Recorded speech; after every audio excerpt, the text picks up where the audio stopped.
Thank you. Please. Thank you. Good to see this cabinet and the staff together here. Thank you.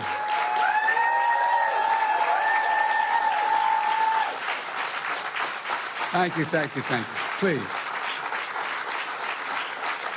Thank you, thank you, thank you. It's good to see you all. Particularly good to see my granddaughter sitting in the front row here.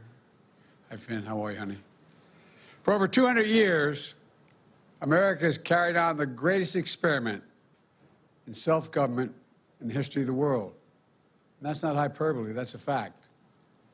We're the people. The people vote and choose their own leaders, and they do it peacefully. And we're in a democracy. The will of the people always prevails.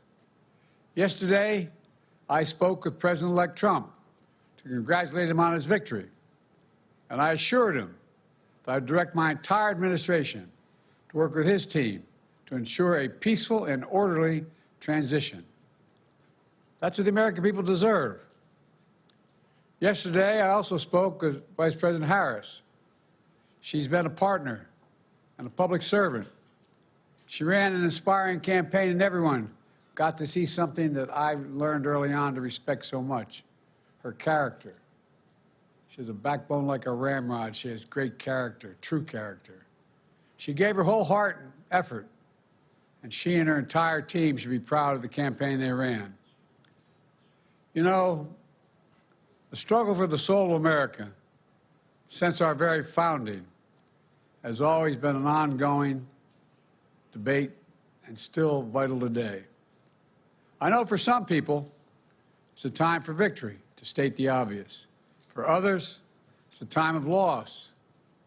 Campaigns are contests of competing visions.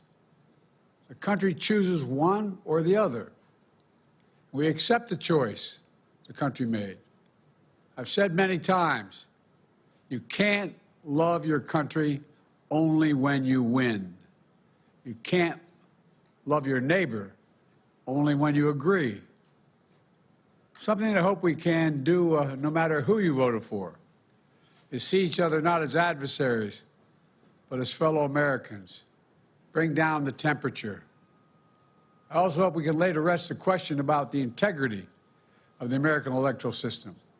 It is honest, it is fair, and it is transparent. And it can be trusted, win or lose. I also hope we can restore the respect for all our election workers who busted their necks and took risks at the outset. We should thank them. Thank them for staffing voting sites, counting the votes, protecting the very integrity of the election. Many of them are volunteers who do it simply out of love for their country. And as they did their duty as citizens, I will do my duty as president. I'll fulfill my oath, and I will honor the Constitution. On January 20th, we'll have a peaceful transfer of power here in America. To all our incredible staff, supporters, cabinet members, all the people who've been hanging out with me for the last 4 years, God love you, as my mother would say. Thank you so much. You put so much into the past 4 years. I know it's a difficult time. You're hurting. I hear you and I see you. But don't forget all that we accomplished. It's been a historic presidency. Not because I'm president, because what we've done, what you've done. A presidency for all Americans.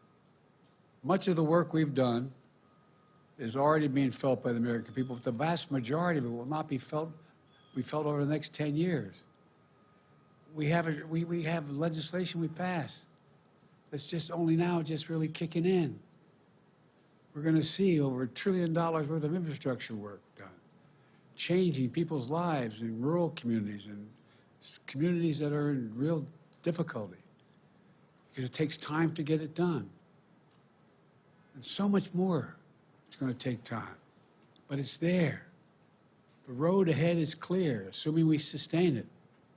There's so much we can get done and will get done based on the way the legislation was passed.